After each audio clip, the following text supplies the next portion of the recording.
Hello, and welcome to episode 56 of the SomerKnits podcast. Welcome back to the SomerKnits podcast. My name is Summer, and I'm a knitter, sometimes crocheter, spinner, and fiber crafter in Tulsa, Oklahoma. I can get rambly, it can be a bit all over the place, but I'm glad you're here and I hope you stick with me. I have a number of finished objects to show. I have some works in progress. And then I would like to show all the entries that I'm taking to drop off at the county fair this weekend. So tomorrow is turn-in day for the county fair. I have 5 entries, and if you have been a longtime viewer, you've probably seen them all before, but I'm just gonna go over them very quickly. And then I will follow up in a month and let you know if anything placed in the fair. So without further ado, grab a beverage, get cozy, and let's get on with the knitting. Like I said, I have a number of finished objects this time, and I don't even remember what order I finished them in. Maybe a little bit. 2 of them are going to overlap with my fair entries, so I will cover them now, but not go into detail at the end when I show all of that. But let's start with the one that was closest to being finished in the last episode, and that would be this little baby cardigan. I believe it is called the Henry sweater. It is a shawl collar baby cardigan, and I found these washable because they're actually plastic or vinyl buttons that resemble the old-fashioned leather buttons, and I just think that they give the baby cardigan an adorable vintage vibe, and I'm absolutely in love with it. The baby shower that I am gifting this at is not until November, so plenty of time to enter this one in the fair in the baby category and see what comes of it. Just in case you weren't watching last time, this yarn is Yarn Dragon, and it is an Aran weight base that she was phasing out, so I was able to get it at a great price at Fiber Christmas in July. It is so soft. It took less than 2 hanks, so I believe the entire cardigan weighed in at 170 grams. I had bought 3 based on the yardage suggestions in the pattern, and I just found that was absolutely unnecessary. So I have a whole other ball of this, and it's so soft. I have not yet decided what to do with it. It would make a great hat. It's a beautiful color. It's this deep, rich navy, but it's got all this tonal variation in it. I hope that's showing up on camera. And right now it has a bit of dog hair on it also, because nothing in my house can get by without a bit of Great Pyrenees hair. Man, that dog sheds everywhere. But I guess that's just the nature of the breed and something that we have gotten used to over the last few years. I will definitely be taking a lint roller with me in the car to try to make sure there's not dog hair on things that I'm turning in at the fair tomorrow morning, because that doesn't make a good impression. The next finished object, and I know I didn't talk a whole lot about that this time because I talked about that last time, but moving a little quickly. So the next finished object was also a work in progress last time, and it was the 3rd hat that I had done as part of the test knit for Pacific Knit Co's Fantasy Doodles. This one was for my son, or is for my son. It's more of a Minecraft Zelda theme. Went with a variety of greens and browns. Some places are not as high contrast as they could be, but that's okay. He loves it. We've got the sword motif, the axe, and then at the top, because he wanted me to include this motif and I just didn't have room, the hat was going to be too big, I've got the crossbow, or bow and arrow, depending on how you want to look at it, but I believe it's supposed to be a crossbow. And I've got it centered between the decreases. So I did the 4-point decreases again on this hat, just like I did on the fantasy hat for my daughter that I showed last time. I do still have ends to trim, although I have woven them in and blocked this. So the main color was from Scissor Tail Yarns, another local yarn dyer that I picked up during the Oklahoma yarn crawl. The bright green is from Woollyboogers Felt Creations. She dyes yarn and fiber. And the gold color is Dee Designs. These are all local or semi-local yarn dyers to me. And then the 2 browns, I believe I pulled out of stash, random mini skeins that I had. The dark brown, I believe, was from the year that I got the Art of Color advent calendar, and I can't even remember who did that one at this point, but I will try to remember to look it up and put it in the show notes.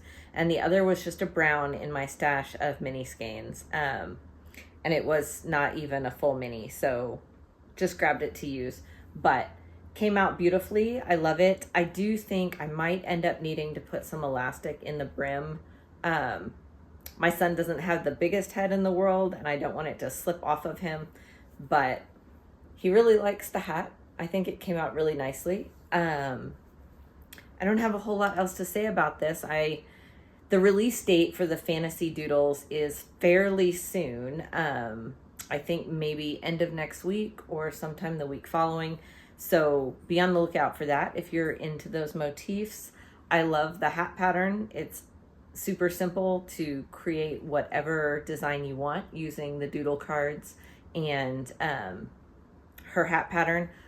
Also, if you're really into the different doodle designs, and you own the Maxine hot water bottle pattern, the stitch count is correct in that hot water bottle pattern for substituting in any of the Pacific Knit Co. doodle designs instead of the original motif. I love the Maxine hot water bottle. I love the original motif, and I plan to knit the mini.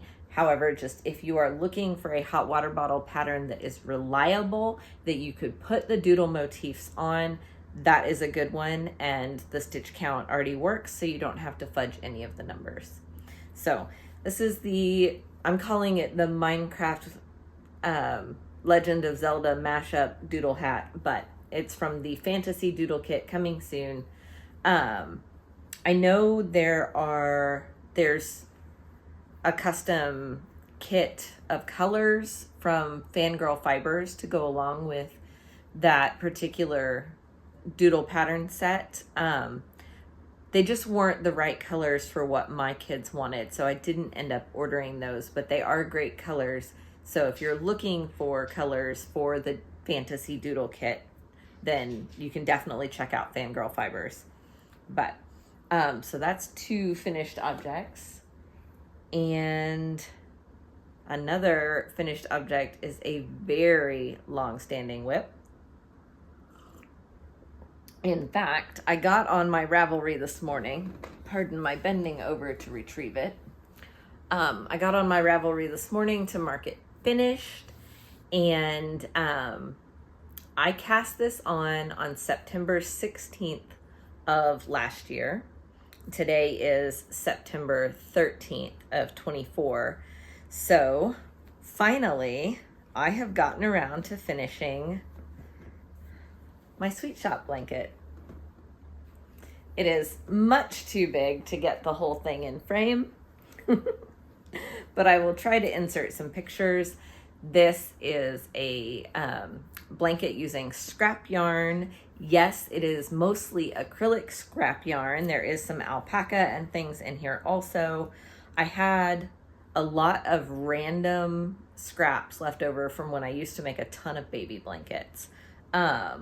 Especially like big pound of love size things of white, and the cream, the blue, and even the purples that I have used in here.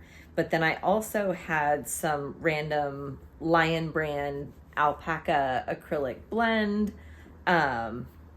Whatever this light blue and white marl was, I have no idea. Some of this stuff has just been sitting around in stash for,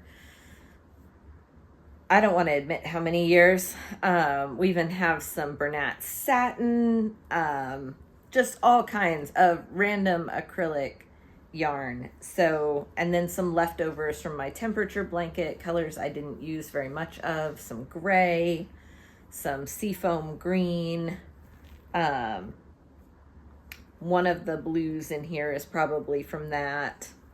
So lots of scraps got used up for this. It is way off gauge. I verified with Laura when I first started doing the preview knit that she didn't mind if I went off gauge, because really you could use any gauge you want to do this pattern. It's written for DK and it looks beautiful in all those small squares. However, wanting to use up all of this worsted to Aran weight acrylic, I wanted to use larger needles and I wanted to make bigger squares. I just know myself, and that I probably wouldn't have finished the DK weight blanket. You see how long it took me to make the worsted weight blanket, and it's been a year. I did put it aside for long periods of time for other things. But what was I going to say? I've completely lost my train of thought. But that's okay. Just looking at an end that poked itself through, so I'll have to fix that. Anyway, I just love that I got to use up so much scrap. I used size 8 bamboo needles so that I could just leave them with the project and I wasn't going to want them for something else. And yeah, just worked away on it. The pattern is so well written. It's so easy to follow. Every sweet shop I've seen has come out just beautiful. Every color combination. I've even seen some where there's not a main color, where just every triangle half is different, and that's amazing too. But I did these softer colors to mainly match my bedroom. This is the blanket that I want to leave on my knitting chair in my room. This is the blanket that I want to grab when I'm watching TV and knitting, or put across my lap while I'm spinning. So it's washable, it's dog friendly. I don't really want the dog on it, but it, you know, it happens. So yeah, I'm just very happy that I actually finally finished it. And the main motivation for getting it done was that I went ahead and entered it in the fair. And given the size, because it's really like oversized lap blanket size, I went ahead and entered it into the baby blanket category because it's not large enough to be considered a full-size Afghan. So, and they don't have a lap blanket category. It's either Afghan or baby blanket. And, you know, these colors could be baby. So that will be going to the fair. And take-in day is tomorrow. So I have to turn all these things in tomorrow morning. Usually I sew tags onto all my finished objects. However, I need to review the rules and see if there can't be any identifying information on the pieces, in which case I'll just wait till I get them back to tag everything. But that's the second thing that I'm entering in the fair, and my third finished object. There was actually another cast on and finished object since the last time I filmed. It was a real quick thing, took 2 days. My daughter decided that the fawn hood we made last year, we were going back to that same child's birthday party, and that they would appreciate matching fingerless gloves. So I just found a fingerless glove pattern in the correct gauge and cast on and went with it. There, no thumb, no anything complicated, just the opening in the gloves to put your thumb through, big chunky Lion brand Woolies, just the leftovers from that hood that I had saved from the year before, and I completely failed to take a picture of them, I'm pretty sure. I will check my camera roll, but I am like 90% sure that I failed to take a picture, and they were just, like I said, they were real quick, 2 days of just knitting while I watched TV in the evenings, just banged them out real fast, wrapped them up the next day, and gave them as a gift. So they're not here, and I probably don't have a picture. But I did make something else in between. I'm going to toss this out of the way. Works in progress. I am working on some really fun things, but everything is in a place where it needs to be paid attention to. So I don't have any mindless knitting right at the moment. The first work in progress that I want to show you, oh no, I grabbed the wrong bag. I'll go get the correct one that has the actual whip in it and not just all the extra yarn. Okay, I'm back with the correct bag this time. I wanted to give you an update on the Matthew pullover, which is the first sweater I have ever knit for my husband. And I want to stay on top of it. I want to finish it. I want it to be ready by Christmas. I had to passenger princess my way to Kansas City over Labor Day weekend, just there and back in a day. And so I worked on the Matthew pullover the entire way. So I have now split for front and back, and I am working the front panel. And so the cable chart has been so easy to memorize, and I'm really liking how it's knitting up. Now, this is a pattern. The Matthew pullover is a pattern by Aimee Sher. It's knit on big needles. I think they're size 8s, maybe 10s. I don't remember right this moment. They're big. I'm sure I have the pattern in here. She tells you to go up a needle size for the cabling, and whether I regret it or not, I did not do that, and I will tell you why. The reason I didn't do it is because my ribbing in Nutiden is really loose, and I am knitting this Matthew pullover out of 2 strands of Nutiden and a strand of Filcolana Tilia. Okay, the needles are 10s. She recommends going up to a 10.5 for the cables. I got gauge on the body with the 10s. I, however, went down an extra needle size. I believe the ribbing is supposed to be on 8s, and I did it on 7s because my Nutiden ribbing is so loose, and I don't know why. I've tried and tried to figure that out. I can't seem to make it any neater, and why try to force myself to knit differently when I can just go down another needle size and it neatens up. So this has been steam blocked. So I went down another needle size, and my ribbing gauge is great and it looks nice. However, I knew up here, because of the seed stitch panels, I was going to end up loose again. And I didn't want to make that even worse by going up a needle size. So I think the looseness of my Nutiden pearls, I think the pearls are the problem. I don't have rowing out normally, but I think with the Nutiden, I don't pull my pearls as tight as I do with a regular spun yarn. So I knew that my seed stitch panels could end up loose. And I think that that makes up for any tightness you get by the cable crosses pulling everything together. So this was one day's, like, finishing the length I needed to, splitting front and back, and then working the panel was one day in the car. And now I just need to keep working on it when he's at work or not home in the evenings, or I still do really want to try to keep it a secret. If it gets to where I just don't think I can finish without him noticing, maybe I'll work on it in the evenings. He doesn't always ask about what I'm working on.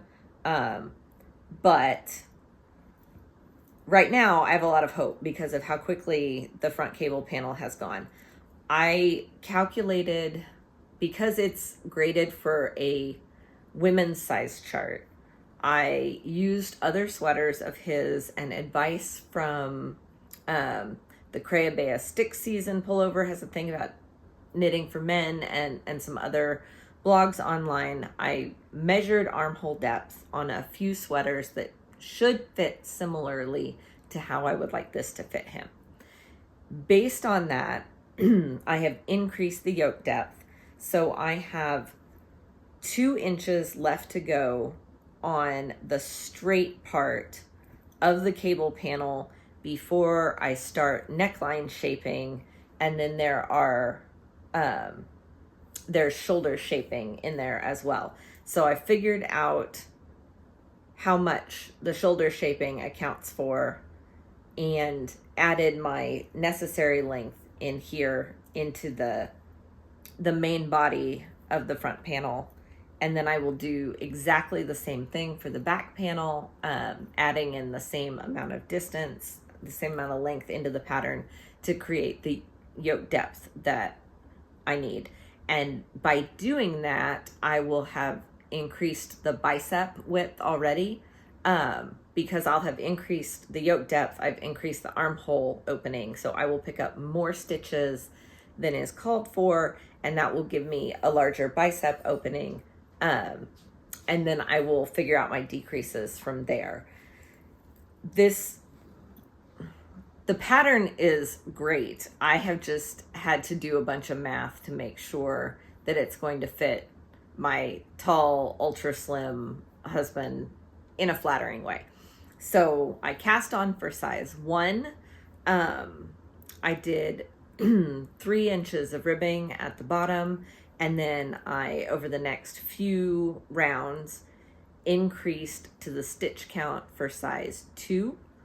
And I am sticking with the stitch count for size 2, except for when I get to the sleeves. And then I'm gonna see what a comfortable stitch count is. I believe, based on the new yoke depth that I'll have, that I'm going to need to pick up for one of the, I think the extra large maybe, and then just work on decreasing down. But that'll give me extra space, like I said, in the bicep, and then I will just taper the sleeves appropriately. And I think that it will give that comfortable look that a lot of his chunkier sweaters have to them.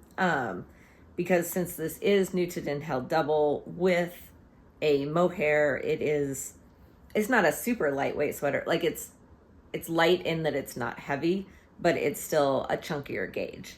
I'm loving the gold brown color that I'm getting by holding the 2 strands of this yellow Nutiden with a strand of the Filcolana Tilia in the colorway Tapenade. It just together, they make such a beautiful gold color, and it's not a color that I think would look good on me, but it is a color I think is going to look really good on him. So I'm excited to be using the Nutiden. I ordered the Tilia specifically for this purpose, but it's been a year since I ordered it, I think, because I ordered it. I did a test knit for Laura where we had a discount we could use for knit.co.uk, and I used the discount for just the test knit, and then I contacted and asked if they'd be willing to combine shipping on additional things, because there's not, that I know of, a US retailer for Filcolana Tilia. If there is, please let me know, because for the price, it's one of my favorite mohairs. So that is the Matthew pullover. It is, I think, going well. I do know that Sleeve Island is probably going to be a bit of a slog, but it is big needles. You know, I'm just going to have to put my mind to it and get it done. But the cables have been fun. The, it's kind of a Gansey design, and I think it's going to look really good. I'm really happy with this one. And I think it was a good pattern to start with for a first sweater for him, because it is that drop shoulder look, which is a less precise fit, I feel like, than a raglan. I would like to make him the stick season sweater also. I think that that would be another good one, and I do have yarn for that. So that one I might not keep a secret. I might see how this one fits and then make decisions on how I want to do that one. But I could see that being the next sweater I knit him, or one of the simple men's sweaters by Nutiden, because they're usually at a fairly easy gauge and they're beginner friendly, which means that they don't require a whole lot of attention from me. So I could see doing that next also, but we'll see how it shakes out. My next work in progress was smaller in the last episode and has grown significantly. This is my second Tulsa tank, and I am almost ready to split for front and back. This is going to be the Tulsa tank Cami, or the V-neck, however you want to look at it. And I know some people have done the Cami front, but then the vest back. I'm going to do the Cami, the whole Cami pattern exactly as it is, except I'm going to follow the instructions for a less deep V. Since, and I've talked about this extensively, since I have a much shorter shoulder to upper bust measurement than a lot of people, I don't want a V that's going to end up down here and not be super wearable for me. Also, the yarn I am using is the Queensland Collection Myrtle, which they bill as a vegan silk. It is technically lyocell, which is spun from eucalyptus. It is 100 grams, is 180 yards or 165 meters. They say it is worsted weight. It is knitting up fine at this gauge for the Tulsa pattern, which is meant for a DK weight yarn. It is, however, going to be kind of heavy and very slick. So based on things I've knit with like 100% bamboo and other things with slick, heavy fibers, I am feeling like this is going to stretch vertically once it's on. So I don't want to start with a deep V and then end up with a V down to my navel. I would like to end up with a silky, smooth cami that I can wear either on its own for a date night or with a blazer or a cardigan for work. So I'm looking for something a little classy.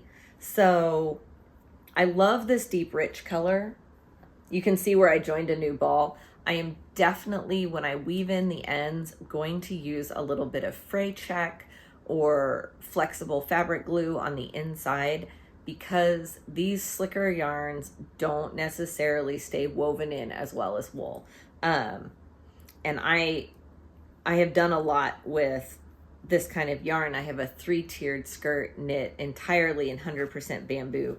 And so I know how frustrating these yarns can be when they don't stay where they're supposed to, when you've spent all that time weaving in ends, and the yarn is so slick that it just wants to fall right out again. So a little dot of fray check or fabric glue, something to really hold it in place on the back side, but not enough that it will seep through to the front. Also, she calls for 13 inches of length before dividing for front and back. I am 5 foot 1 inches. I do not know what that is in metric. I am short.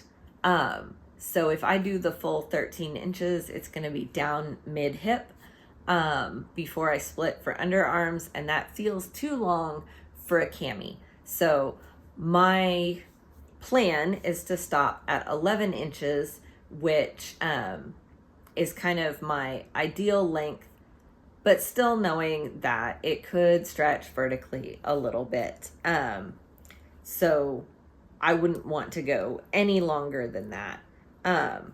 I don't want it to be super short either, so I hate to cut it off too early.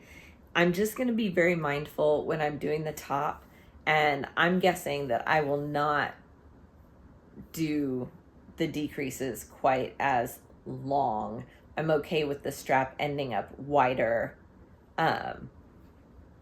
So I don't know. Those are my modifications for my Tulsa cami. I'm loving this yarn, although I will say it is splitty if you're not paying attention. Let me see if I can show you how the threads just, well, you can see on the end of this piece, the threads just split so easily. And so if you're just knitting along, not paying attention, if you're using very sharp needles, it is super easy to accidentally split a stitch with this yarn. So I've just had to be very careful. But I had gotten quite a bit done between car and boat weekends and stuff, but the vast majority of this length in here was sitting through 11 innings of a baseball game last weekend. We went to see our local farm team play, and they're the Tulsa Drillers, and it went into extra innings, but the kids wanted to stay because there was a drone show afterwards. So we ended up staying, and I knit through all 11 innings and was so worried that there was going to be no yarn left and I was going to have to sit there. I told the kids if I ran out of yarn, we were leaving. I had this much left on the ball that I had taken with me. But I made it, and they finally scored and the game ended and we got to watch the drone show. And now I just need to, because this is usually purse knitting, it now needs like a few minutes where I can just sit down and separate front and back, figure out exactly what I'm doing, and I think it'll be back to being easy. I don't think the decreases are going to be difficult. It just needs a few minutes of attention where I'm not just wanting to knit round and round, where I'm ready to like, okay, what am I doing? Where am I going from here?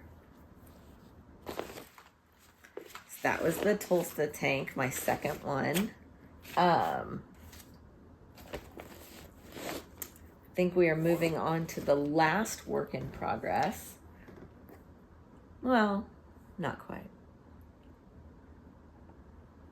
The last knitting work in progress for now. And it's not going to be easy to show because I don't have it on long enough needles or a long enough cable, and I know that.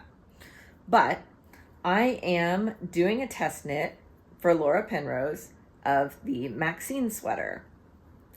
And it is a cable or a color work yoke sweater. So you can see that I am working my way through the color work yoke. It is obviously a circular yoke. I have one motif left to go.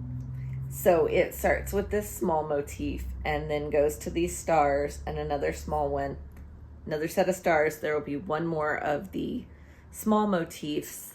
And then after I've reached the point where I split for sleeves, I'm going to go back and do the collar. The original pattern calls for a big turtleneck collar. I don't think that will be very useful for me in my climate, so I am doing the folded collar option, and I've come to really like a good folded collar. I like how it looks. I like how they lay. So I'm gonna go back and do the collar before continuing on. I might even do the sleeves before continuing with the body. I am using a woolly knit cone, which I split basically in half. I wound off a giant cake until my ball winder wouldn't hold anymore. And then I have the cone. And this is the woolly knit merino wool. The color says purpura. It's just a very deep aubergine purple. It is 500 grams. I know that technically the size that I am making of the Maxine and the next size up both call for 550 grams of the main color. I'm hoping, since both this size and the next size up call for that, and the fact that I am short, I almost always have to shorten sleeves. I'm not doing the turtleneck collar. I'm hoping that this 500 gram cone is plenty. I feel like even the fact that I'm just not doing the collar is going to cut down significantly on that main color. Just doing the double folded and not the giant turtleneck, because it is meant to be a big cozy turtleneck collar. Anyway, I will probably try to knock out at least part of or all of the sleeves after I've done the collar, and then get back to the body, because ultimately I would like to do a split hem. And so if it looks like I'm going to run out of yarn, that'll affect where I start that. If I'm all good, I will probably do that to pattern. But I have really enjoyed the color work. I know my tension is still not perfect. This is my first color work sweater, but I'm having fun with it. I'm using mostly stash yarns. The yellow is Filcolana Saga. The bright turquoise is Knit Picks Palette. The hot pink is a scrap that I had up in my stash. The green and the light purple are also Knit Picks Palette. So nice sticky yarns, and they're knitting up beautifully. I did steam block the top half and recheck my gauge, because sometimes my swatches lie, and I was just really afraid that a color work swatch could be even more inclined to lie. And I really wanted to be sure that my gauge was good before I kept going. So I did stop and give it a steam block. I didn't want to have to do a full soaked block and leave it to dry, but at least I've got a good idea of where I'm hitting gauge wise. I will do a full wet block once the sweater is done. I will use a color catcher sheet and cold water, because this is a dark yarn. But I don't see it being a problem. Hoping it won't be. There's so much Pyrenees hair on here. Oh my goodness. It's because the wool is so sticky. It's picking up. And I knit on the couch in the mornings. The dog and I get up and everybody else is still asleep. So he shares his hair with me, I guess. Anyway, while I had it on, try it on tubing or barber cords or whatever you want to call it for steam blocking, I did give the yoke a try on. It was sitting beautifully across my shoulders. I'm very excited about it.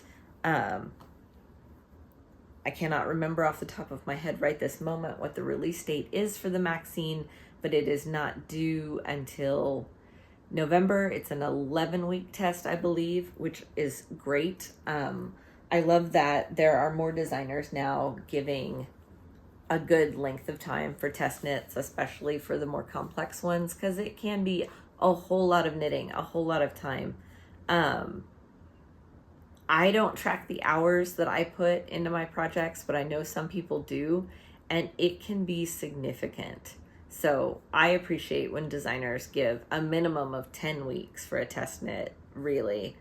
I know 8 is very standard, but I really love when there's at least 10, and 11 or 12 is just amazing. Moving on to my very last whip is not a knitting whip.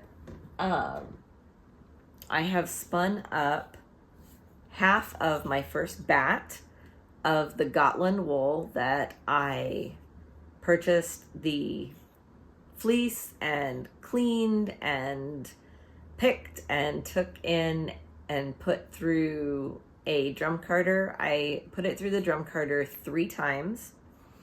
I might have continued to put it through more times just to really get everything smoothly going the same direction, except that I was definitely out of time that day. I borrowed a friend's and did it at a yarn shop. The dog left the door open and there are flies everywhere right now. So if you see me shooing a fly away, just ignore. Anyway, this is the first half of that first bat. I think it is a really beautiful color.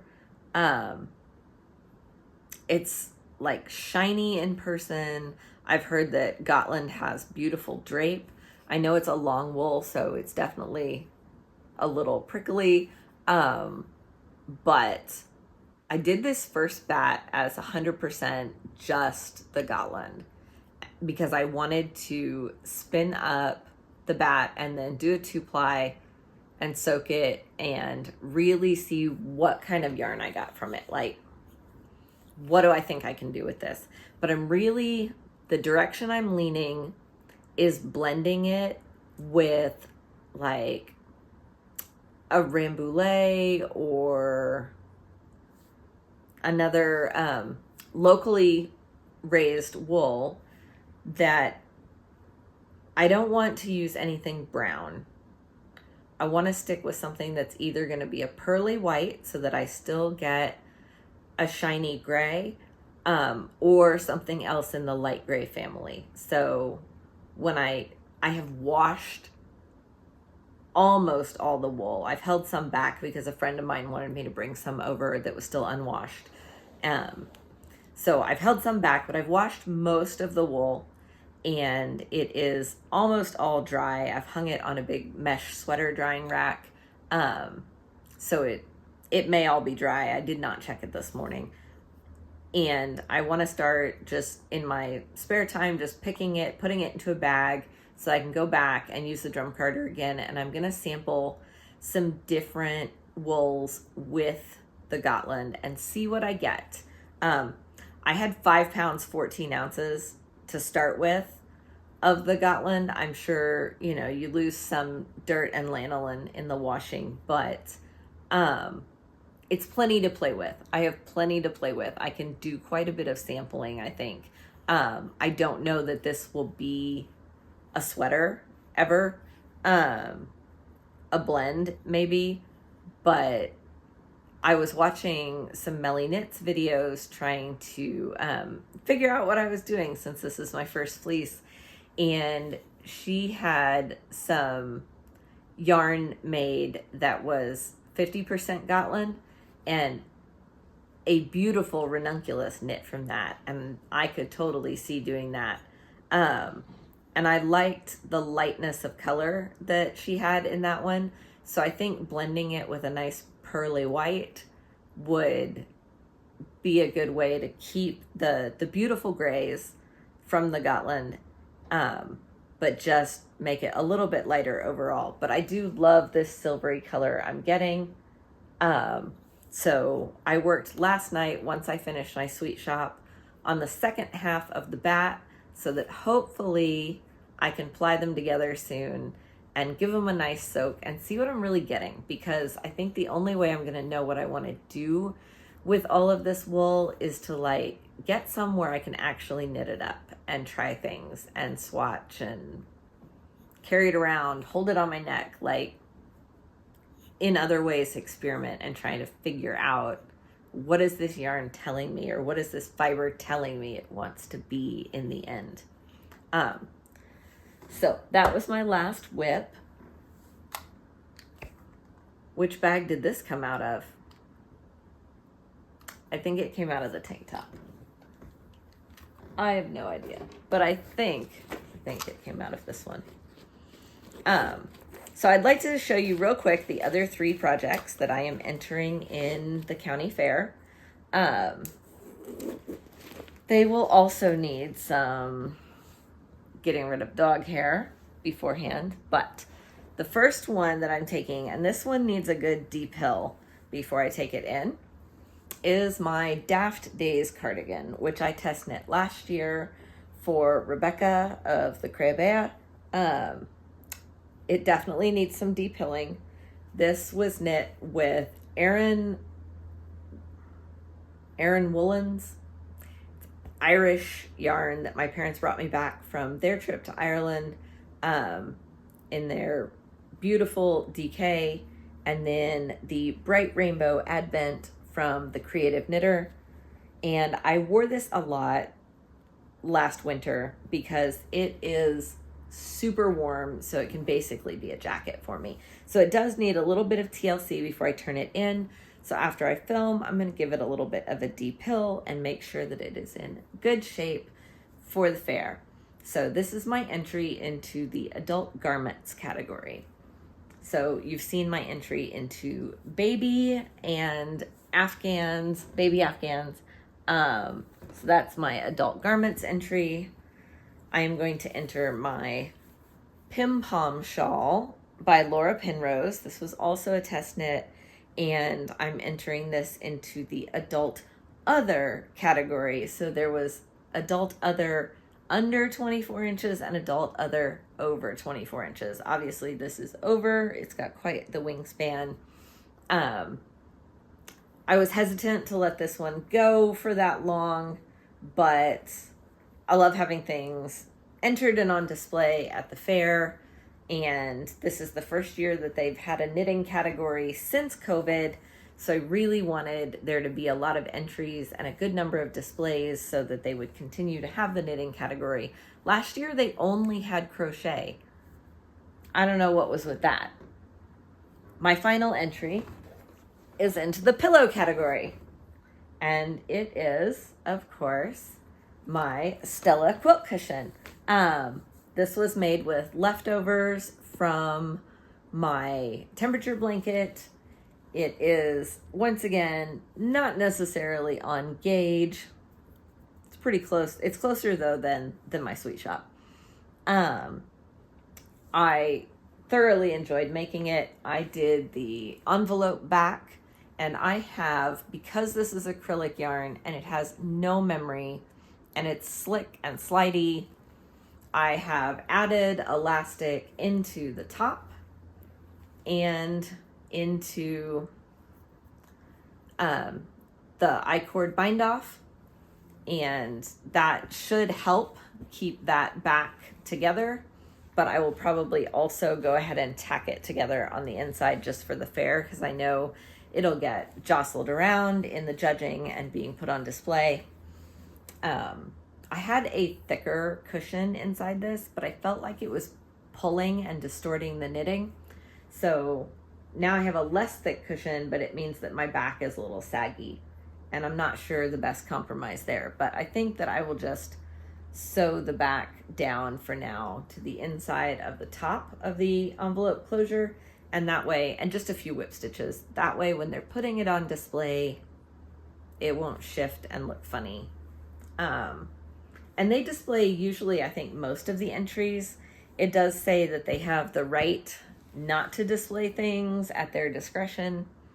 Maybe that's in case they get a bazillion entries or whatever, but those are my 5 fair entries for 2024. I'm excited that they have knitting again, and I have a reason to actually go to the fair and look around. We usually take our kids to the fair every year, but we don't ride rides and stuff. We usually just go to see the handicrafts and see the animals.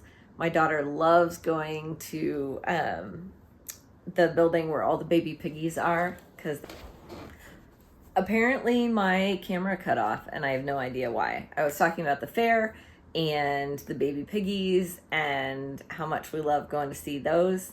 And I had this whole long speech about the weekend we have coming up. Apparently, my camera would like me to clear off some memory, so we're going to try to get through this really quickly. Next week, we go to the Walnut Valley Music Festival, or WINFIELD, as it's known to the people who go regularly. And last year, I knit the body of a lento while I was there. In prior years, I've taken things like a Musselburgh hat or socks to work on, and I'm trying to decide on an easy, mostly stockinette in the round project where I won't need to refer to a pattern frequently. And I can just sit and listen to the music and just kind of mindlessly knit. Now, I could take a ball of West Yorkshire Spinners sock yarn that I have in stash from an exchange that is self-patterning, but I find myself I find that socks don't hold my attention, and maybe it's the magic loop or the discomfort of the 9-inch circulars. I find myself putting them down a lot. So I was trying to come up with another option other than casting on a third Tulsa tank, which I could do. I have yarn for it. I don't want to buy anything new. I'd like to work entirely from stash, but I'd love to hear if you have any ideas of what I should work on while we're at the festival this year. I was originally thinking about taking a love note. There's a Christmas love note I've been wanting to make for myself for a couple years now, but the yarn is green, white, and red variegated, and the mohair is white. And it seems like all that white plus 4 nights of camping and dust and dirt just seems like a bad idea. So I'm going to avoid that. The other thing I could do is start the body of a Weekender Light, which I do have yarn to do a Weekender Light short sleeve in a pretty medium blue. So that's an option. So I'd just love to hear your opinions on that. And then I'm really afraid I'm going to run out of camera battery, or memory space, really. But I've been running through audiobooks like water. I just finished the 5th book in the Will Trent series by Karen Slaughter, and I'm waiting on the 6th one to come up on my holds. I have maxed out my holds at the library, but I'm at 78 books for the year, so I'd love to hear what you're reading, what you're loving right now. I like romance, romantasy, mysteries, not really thrillers, but suspense, some sci-fi. It just really depends. So I would just love to hear what you're reading, what you're loving right now. I don't know that I have enough camera memory to go through everything I've read recently, but I'm on Storygraph, and I am SomerKnits on there as well if you would like to follow or friend me on Storygraph. And I just want to wrap this up by saying thanks for being here. Thanks as always for your support. I really appreciate you. I hope you get to knit on something that brings you joy. Have a wonderful day.